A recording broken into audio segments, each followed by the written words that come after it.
She was turned away from first class until the SEAL pilot gave her the flight. Sarah Martinez clutched her boarding pass with trembling fingers as she approached the gate. The economy seat number seemed to mock her. 34B, squeezed between two strangers for the next 8 hours. She had saved every penny for months just to afford this flight to her father's funeral in California. The funeral home had called 3 days ago with devastating news that would change everything. Her father, a retired construction worker who had raised her alone after her mother died, had passed away suddenly from a heart attack. Sarah worked 2 jobs, one as a night shift cleaner at an office building and another as a weekend cashier at a grocery store. Even with both jobs, money was always tight. She lived in a tiny studio apartment and rarely bought anything that wasn't absolutely necessary. The airline terminal buzzed with activity around her. Business travelers in expensive suits walked confidently toward their gates, while families with excited children headed off on vacations. Sarah felt out of place. In her worn jeans and faded sweater, she had never flown first class or even business class. Economy was all she could ever afford, and even that was a stretch for her budget. As she waited in line to board, she overheard a flight attendant talking to a gate agent about upgrades. "We still have 2 empty seats in first class," the attendant said quietly. "Corporate says we can offer them to passengers willing to pay the upgrade fee." Sarah's heart sank.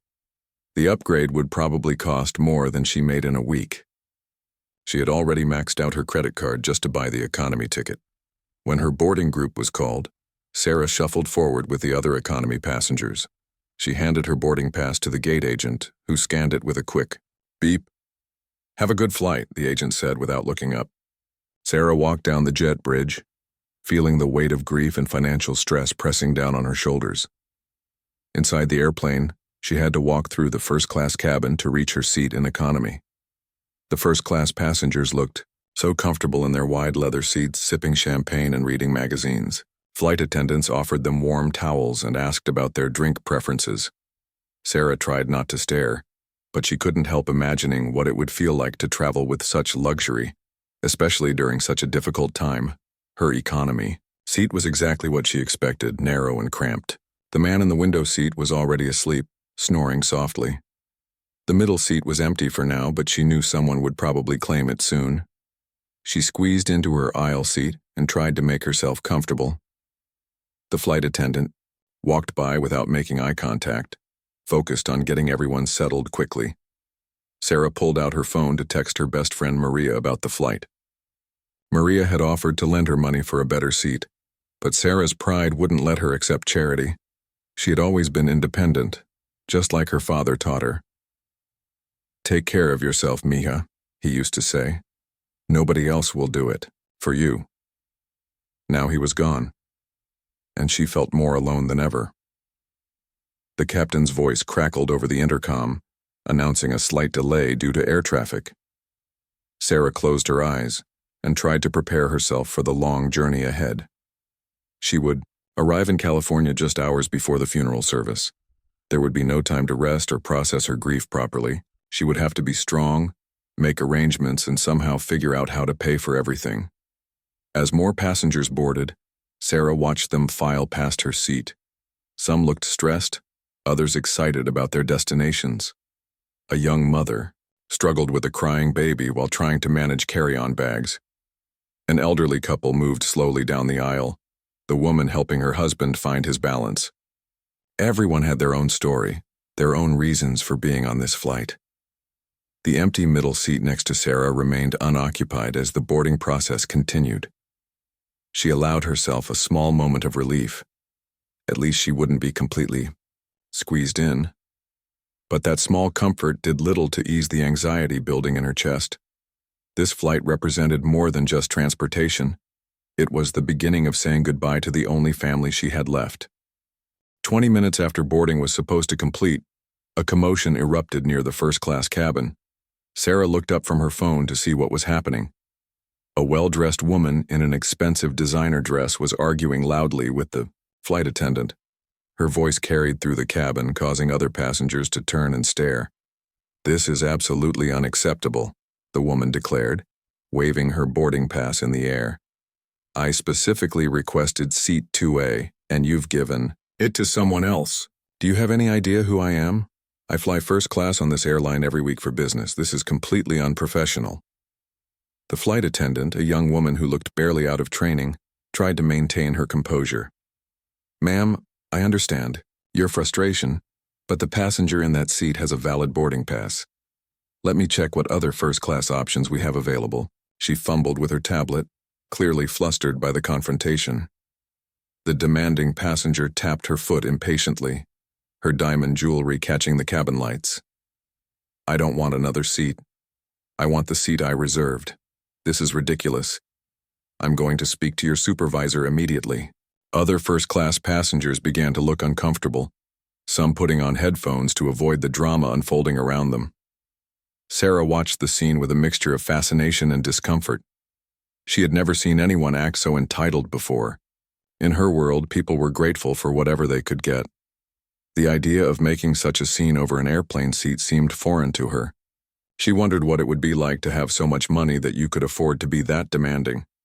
The flight attendant returned with a supervisor, an older woman with gray hair and a no-nonsense expression. She listened patiently as the upset passenger repeated her complaints, then calmly explained that the seat assignment was correct according to their system. We can offer you seat 3B, which is also a first-class aisle seat with extra legroom, the supervisor offered diplomatically. Absolutely not, the woman snapped. I specifically need 2A for my work setup. I have important calls to make during this flight, and I need that particular seat configuration. This is costing me money. She crossed her arms and refused to budge from the aisle, blocking other passengers who were trying to find their seats. The supervisor glanced around at the growing line of passengers waiting to get to their seats. The delay was affecting everyone on the plane, and the captain had already announced they needed to push back from the gate soon to maintain their departure slot. Ma'am, I'm going to need you to take an available seat so we can continue boarding. We're holding up the entire flight. Sarah found herself holding her breath as the drama continued.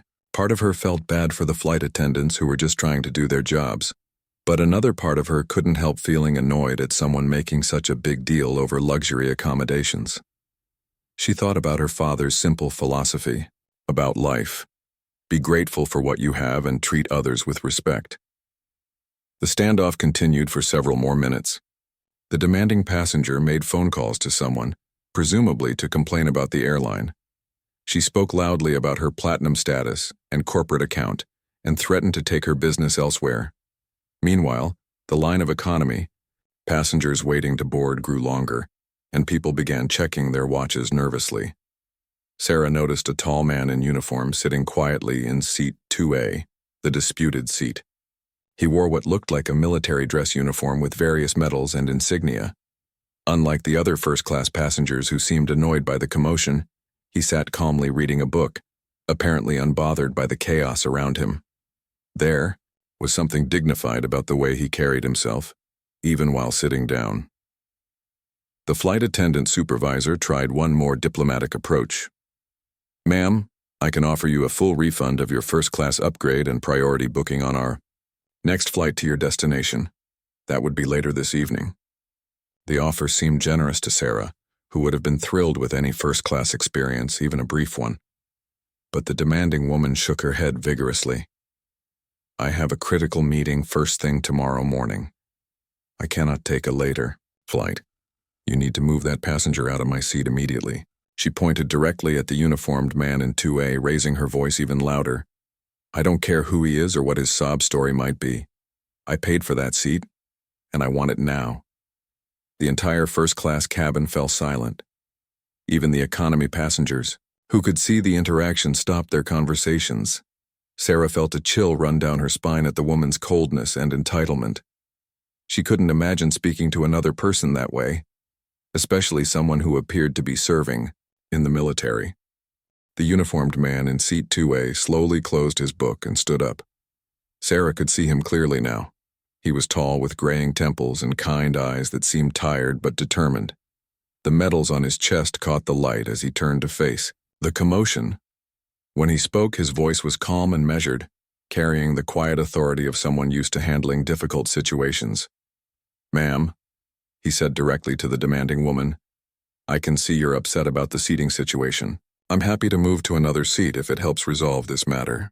His offer was made with grace, though Sarah noticed a slight tension in his jaw that suggested he wasn't pleased with the woman's behavior. The demanding passenger's expression softened slightly, apparently surprised by his willingness to cooperate. "Well, finally someone with some sense," she said, though her tone remained sharp. "Yes, please move. I have important work to do, and I specifically need that seat." She gestured impatiently for him to gather his belongings. The flight attendant supervisor looked relieved but also embarrassed. "Sir, that's very generous of you, but it's not necessary. Your boarding pass is completely valid, and you were here first.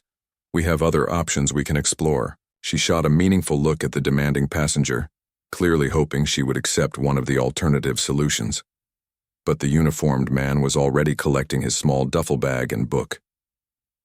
"It's no trouble at all," he said quietly. "I've traveled in much worse conditions. A different seat won't hurt me." As he moved into the aisle, Sarah noticed he walked with a slight limp, favoring his left leg.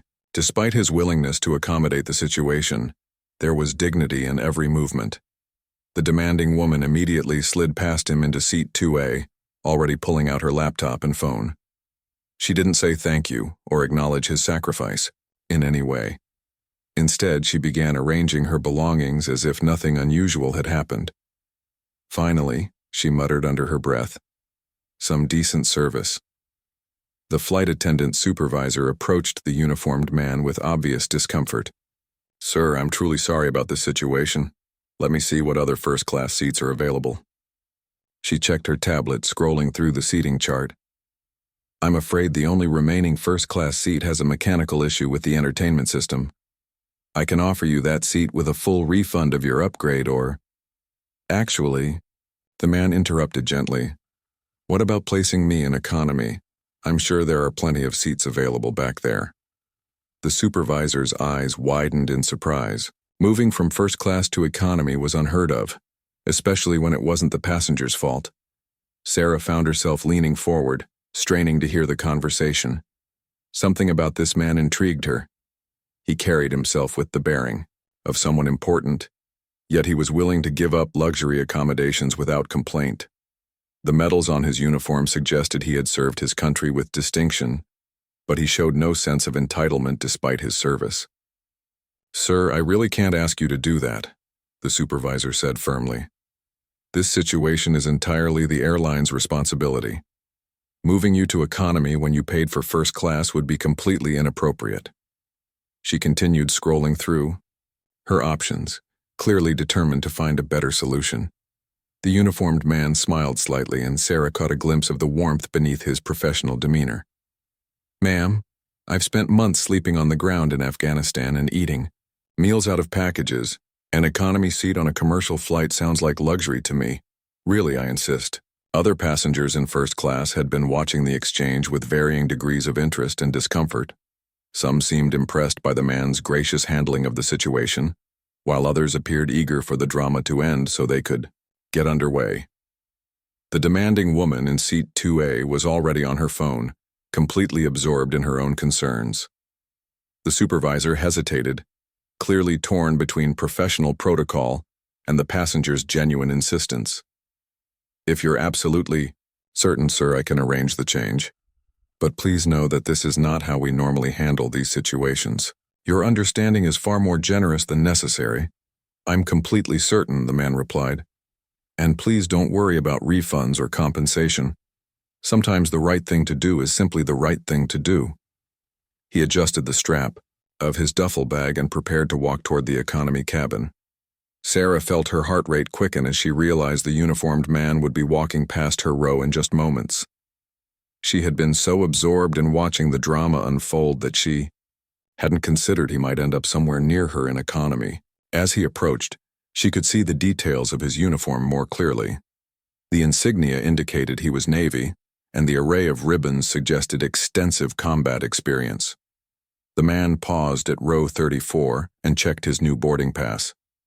Sarah's breath caught in her throat as she realized he was looking directly at the empty middle seat next to her. Row 34B. the seat that had remained empty throughout the boarding process. Of all the economy seats on the plane, he was about to sit right beside her. "Excuse me, miss," the uniformed man said politely, gesturing toward the middle seat. "It looks like I'll be your neighbor for this flight." His smile was genuine and warm, completely different from the tense expression he had worn during the confrontation in first class. Sarah quickly gathered her purse and book to make room for him to pass. "Of course," Sarah replied, her voice barely above a whisper. She felt suddenly self-conscious about her appearance. Her faded clothing seemed even more shabby next to his crisp military uniform. As he settled into the narrow middle seat, she couldn't help but notice how cramped he looked. His broad shoulders barely fit between the armrests, and his long legs were pressed awkwardly against the seat in front of him. The man noticed her concerned expression and chuckled softly. "Don't worry about me. I've been in tighter spots than this." He gestured to his uniform. Navy SEAL, retired. "After sleeping in foxholes and riding in military transport planes, this feels like a 5-star hotel." His easy humor helped Sarah relax slightly. "I'm Commander Jake Thompson," he said, extending his hand. "Well, former commander. Old habits. Die hard with the rank thing." Sarah shook his hand, struck by his firm but gentle grip. "Sarah Martinez," she replied, "and thank you for what you did back there. That was really kind of you." Jake shrugged, adjusting his seatbelt around his larger frame. "Some battles aren't worth fighting, especially when innocent people get caught in the crossfire. That flight attendant was just trying to do her job." He glanced toward the front of the plane where the demanding woman was now loudly conducting a business call, despite requests to put devices in airplane mode. Sarah found herself curious about this man who had given up luxury accommodations so easily. "Were you really okay with moving back here? I mean, you paid for first class." She trailed off, realizing the question might be too personal, but Jake seemed happy to answer. "Money isn't everything," he said simply. "I learned that during my tours overseas. I've seen people who had nothing but would give you their last piece of bread if you needed it. And I've seen people with everything who wouldn't help their own neighbor." He nodded toward first class. "That woman back there probably makes more in a month than some families see in a year. But she couldn't show basic courtesy to another human being." The plane finally began to taxi toward the runway, and the flight attendants started their safety demonstration. Sarah noticed that Jake paid attention to every word, even though he had probably heard the speech hundreds of times. When she commented on it, he smiled. "Old military habit.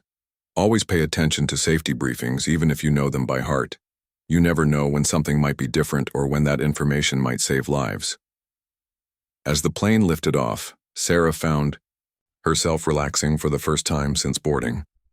There was something comforting about Jake's presence. He radiated the kind of calm confidence that came from facing real danger and surviving. She realized she felt safer sitting next to this stranger than she had felt in months. "So, what takes you to California?" Jake asked once they reached cruising altitude. Sarah hesitated, not sure if she wanted to share such personal information with someone she had just met, but something about his kind eyes encouraged honesty. "My father's funeral," she said quietly, her voice catching slightly on the words. "He passed away 3 days ago. Heart attack. I'm flying out for the service tomorrow." She wiped away a tear that had started to form, embarrassed by her display of emotion in front of a stranger. Jake's expression immediately softened with genuine sympathy. "I'm so sorry for your loss. Losing a parent is never easy, no matter how old you are or how prepared you think you might be." He paused, seeming to consider his words carefully. "Were you too close?" Sarah nodded, unable to speak for a moment. When she found her voice again, the words came pouring out. "It was just him and me after my mom died when I was 12. He worked construction his whole life, never made much money, but he made sure I had everything I needed. He taught me to be independent, to work hard, to treat people right." She gestured around the economy cabin. "He would have understood why you gave up your seat back there." "He sounds like a good man," Jake said warmly. "The kind of father who raises children with character. I can see that in you." The way you were watching that whole situation unfold. You weren't judging anyone, but you could see right from wrong. His observation surprised Sarah. She hadn't realized anyone was watching her reactions. The conversation continued as the flight progressed. Sarah learned that Jake was traveling to visit his own family. His daughter was getting married the following weekend, and he had been given special leave to attend. He had been deployed for most of the past 2 years and was finally rotating, back to stateside duty. I missed so much of her growing up, he admitted. Military life is hard on families. My ex-wife used to say I was married to the Navy first and her second. She wasn't wrong. There was sadness in his voice, but also acceptance. But my daughter understands why I served. She's proud of what we do, even if it meant sacrifices for all of us. As the flight continued, Sarah and Jake's conversation deepened. She found herself sharing stories about her father that she had never told anyone before. How he used to wake up at 5 in the morning to make her breakfast before school. How he taught her to change a tire and balance a checkbook. How he never missed a parent-teacher conference even when it meant losing pay from his construction job. He sounds like he was rich in all the ways that matter, Jake observed. I've met millionaires who were poor in spirit and poor folks who were wealthy beyond measure. Your father clearly understood what was really valuable in life. His words brought fresh tears to Sarah's eyes, but they were healing tears rather than purely sad ones. Jake shared his own stories of service and sacrifice.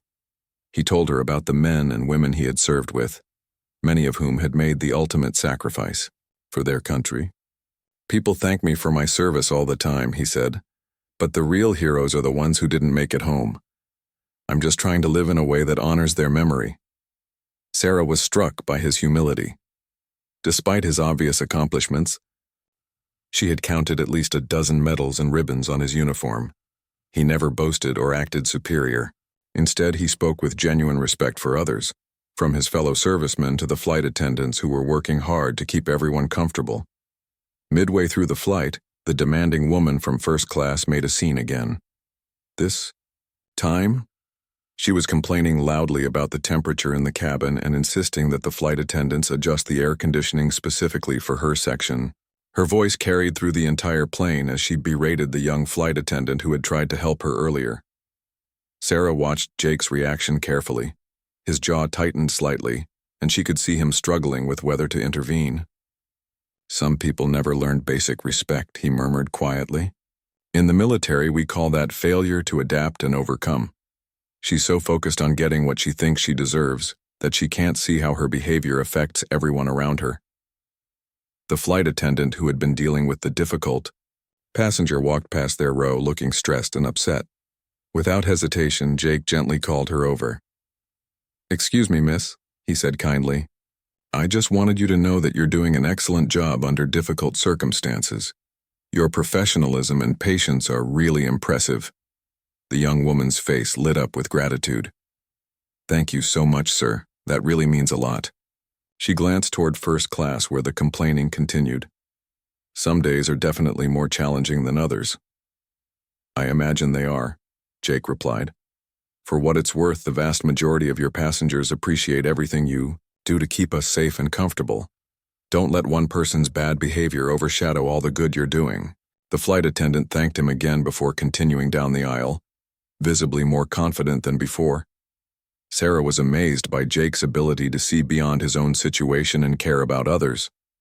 Despite being bumped from first class and squeezed into an uncomfortable economy seat, he was more concerned about the flight attendant's feelings than his own discomfort. "That was really nice of you," she told him. "Leadership isn't about rank or position," Jake explained.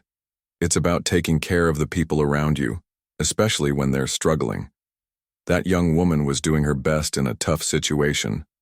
Sometimes people just need to know that someone notices and appreciates their efforts. As the plane began its descent toward California, Sarah felt a mixture of sadness and gratitude. The flight that had started as a dreaded journey to say goodbye to her father had become something unexpectedly meaningful. Sitting next to Jake had reminded her of the values her father had tried to instill in her: kindness, respect, humility, and strength in the face of adversity. "I know this might sound strange," Sarah said as they prepared for landing, "but talking with you today has helped me process some of my grief. My father would have liked you. You remind me of the kind of person he tried to be. Someone who stands up for what's right without making a big show of it. Jake smiled warmly. Your father raised you well, Sarah. I can see his influence in your character. He may be gone, but the lessons he taught you will live on forever. That's a pretty amazing legacy. His words struck Sarah deeply. She had been so focused on losing her father that she hadn't fully considered how much of him would always be part of her.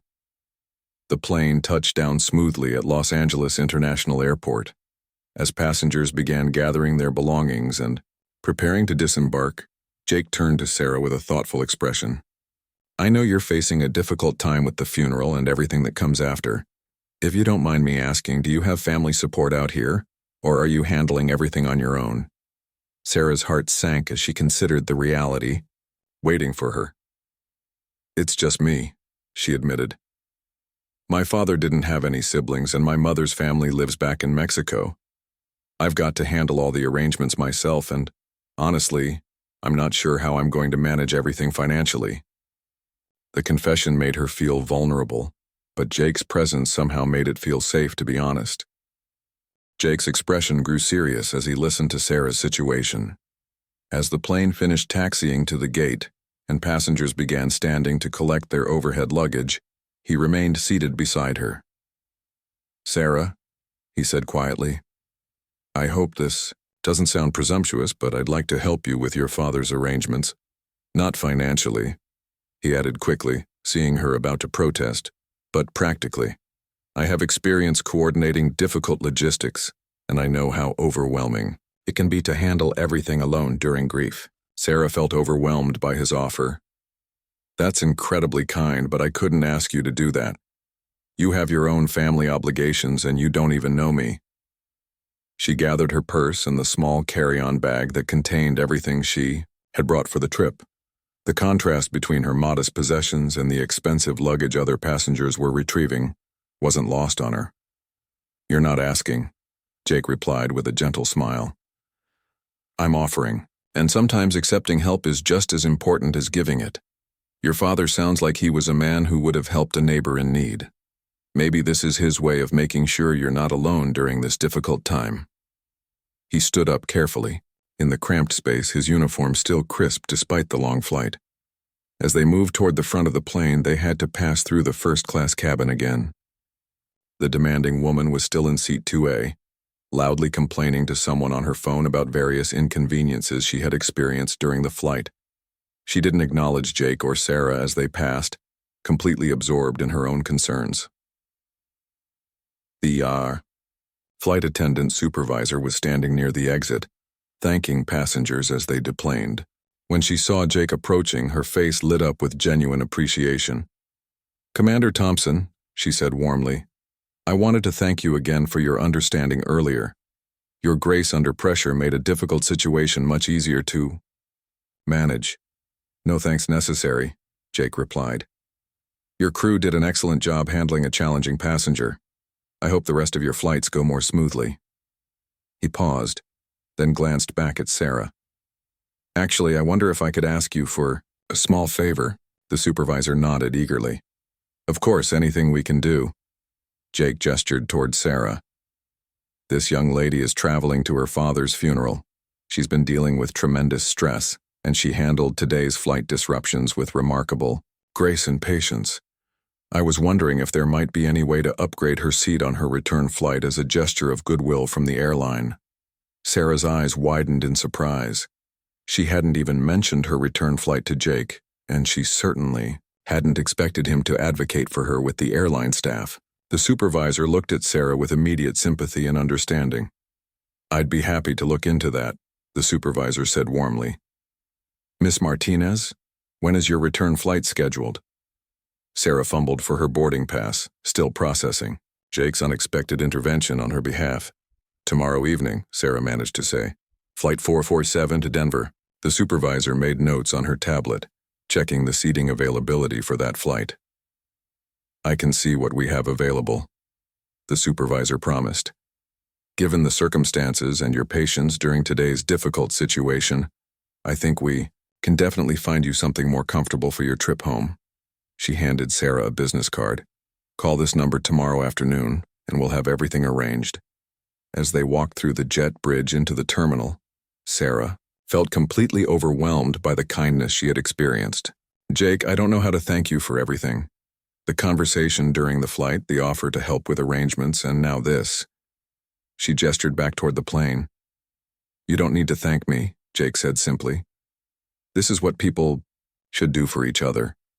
Your father spent his life taking care of you and teaching you to be a good person. Now it's time for other people to take care of you while you're grieving." They reached the main terminal, where crowds of travelers hurried past them in all directions. Jake pulled out his phone and showed Sarah his contact information. "I meant what I said about helping with the funeral arrangements. I'm staying at a hotel about 20 minutes from here, and my daughter's wedding isn't until next weekend. I have time to help, and I'd consider it an honor to assist in honoring your father's memory." Sarah took his phone number, her hands still trembling slightly from emotion and exhaustion. "I still can't believe a complete stranger would do so, much for someone they just met on a plane." "We're not strangers anymore," Jake replied with a warm smile. "We're friends who met during a difficult journey, and sometimes the best friendships begin exactly that way." He adjusted his duffel bag and prepared to head toward baggage claim. "Call me tomorrow morning and we'll figure out how to make sure your father gets the send-off he deserves." As Jake walked away, Sarah stood in the busy terminal, feeling a mixture of grief and hope she hadn't expected. The flight that had begun with her feeling completely alone and overwhelmed had ended with her realizing that kindness and compassion still existed in the world. Her father had always told her that good people would appear in her life when she needed them most. Looking around at the crowded airport, Sarah thought about the contrast between the demanding woman in first class and Jake's quiet dignity and economy. She realized that true class had nothing to do with seat assignments or expensive clothes. It came from how you treated other people, especially when nobody was watching or when you had nothing to gain from being kind. Sarah pulled out her phone to text her friend Maria about the flight. Instead of the dreaded journey she had expected, she found herself writing about unexpected friendship, small miracles, and the reminder that her father's lessons about treating people with respect and dignity were still relevant and powerful. As she walked toward the exit to catch a taxi to the funeral home, Sarah felt her father's presence with her, knowing that somehow he had sent exactly the right person to sit beside her when she needed it most.